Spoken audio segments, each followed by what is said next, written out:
بہت مدت پہلے دور دراز کے ایک ملک میں یہ قاعدہ تھا کہ اس ملک کے لوگ ہر سال اپنا بادشاہ تبدیل کرتے تھے۔ جو بھی بادشاہ بنتا وہ ایک عہد نامے پر دستخط کرتا کہ اس کی حکومت کا 1 سال مکمل ہونے کے بعد وہ اس عہدے سے دستبردار ہو جائے گا اور اسے ایک دور دراز جزیرے پر چھوڑ دیا جائے گا جہاں سے وہ کبھی واپس نہیں آ سکے گا۔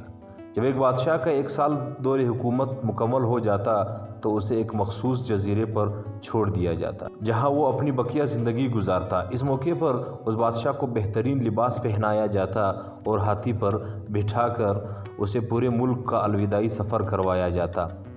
جب وہ سب لوگوں کو آخری بار خیرباد کہتا وہ بہت ہی افسوسناک اور غمزدہ لمحات ہوتے اور پھر وہاں کے لوگ بادشاہ کو اس جزیرے پر ہمیشہ کے لیے چھوڑ آتے۔ ایک مرتبہ لوگ اپنے پرانے بادشاہ کو جزیرے پر چھوڑ کر واپس آ رہے تھے کہ انہوں نے ایک ایسا سمندری جہاز دیکھا جو کچھ دیر پہلے ہی تباہ ہو گیا تھا، اور ایک نوجوان شخص نے خود کو بچانے کے لیے لکڑی کے ایک تختے کا سہارا لے رکھا تھا۔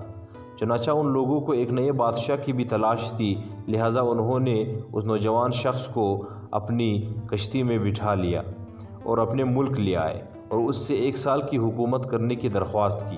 پہلے تو وہ نوجوان نہ مانا، لیکن پھر وہ 1 سال کے لیے بادشاہ بننے پر رضامند ہو گیا۔ وہاں کے لوگوں نے اسے بادشاہت کے تمام اصول اور طریقے سمجھا دیے اور یہ بھی بتایا کہ 1 سال کے بعد وہ اسے فلاں مخصوص جزیرے پر چھوڑ آئیں گے۔ بادشاہت کے تیسرے دن ہی اس نوجوان بادشاہ نے اپنے وزیر سے کہا، مجھے وہ جگہ دکھائی جائے جہاں گزشتہ تمام بادشاہوں کو بھیجا گیا تھا۔ بادشاہ کی خواہش کا احترام کرتے ہوئے اسے وہ جزیرہ دکھانے کا اہتمام کیا گیا۔ وہ جزیرہ مکمل طور پر جنگل تھا اور جنگلی جانوروں سے بھرا ہوا تھا۔ ان جانوروں کی آوازیں جزیرے کے باہر تک سنائی دے رہی تھی۔ بادشاہ جائزہ لینے کے لیے تھوڑا سا جنگل کے اندر گیا اور وہاں اس کے پچھلے تمام بادشاہوں کے ڈھانچے پڑے نظر آئے۔ وہ سمجھ گیا کہ بہت جلد اس کا بھی یہی حال ہوگا اور جنگلی جانور اس کو چیر پھاڑ کر کھا جائیں گے۔ ملک واپس پہنچ کر بادشاہ نے مضبوط و توانا جسم کے 100 مزدور اکٹھا کیے، ان سب کو اس جزیرے پر لے گیا اور حکم دیا کہ جنگل کو 1 ماہ میں مکمل طور پر صاف کر دیا جائے، پھر خطرناک جانوروں کو مار دیا جائے اور سب فالتو درخت کاٹ دیے جائے۔ وہ ہر ماہ جزیرے کا دورہ کرتا اور کام کی نگرانی بھی خود کرتا۔ پہلے مہینے میں ہی تمام خطرناک جانوروں کو مار دیا گیا اور پھر بہت سے درخت کاٹ دیے گئے۔ دوسرے ماہ تک جزیرہ مکمل طور پر صاف ہو چکا تھا۔ اب بادشاہ نے مزدوروں کو حکم دیا کہ جزیرے پر مختلف مقامات پر خوبصورت باغات تعمیر کیے جائے اور اپنے ساتھ مختلف پالتو جانور مثلاً مرغیاں، گائیں، بھینسیں، بطخیں اور بھیڑیں وغیرہ بھی جزیرے میں منتقل کرتا رہا۔ تیسرے مہینے میں بادشاہ نے اپنے مزدوروں کو حکم دیا کہ ایک شاندار گھر تعمیر کرے اور اس جزیرے پر ایک بڑی سی بندرگاہ بھی قائم کی جائے۔ گزرتے مہینوں کے ساتھ ساتھ وہ جزیرہ ایک خوبصورت شہر میں تبدیل ہوتا رہا۔ وہ نوجوان بادشاہ بہت سادہ لباس زیب تن کرتا اور اپنی ذات پر بہت کم خرچ کرتا۔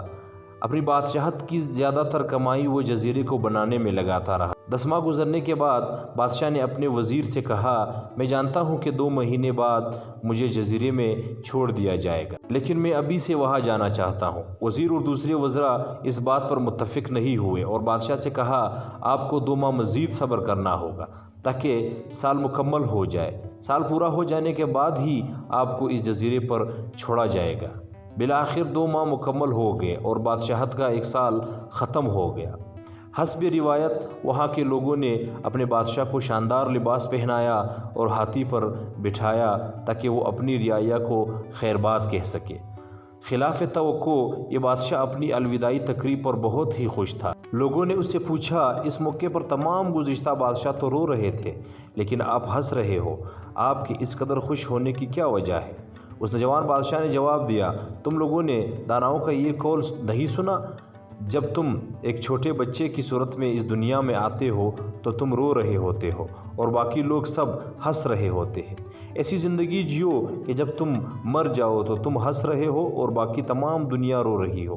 میں نے ایسی ہی زندگی گزاری ہے۔ جس وقت تمام بادشاہ محل کی رنگینیوں میں کھوئے ہوئے ہوتے تھے تو میں اس وقت اپنے مستقبل کے بارے میں سوچتا تھا اور اس کے لیے لاہ عمل تیار کرتا تھا۔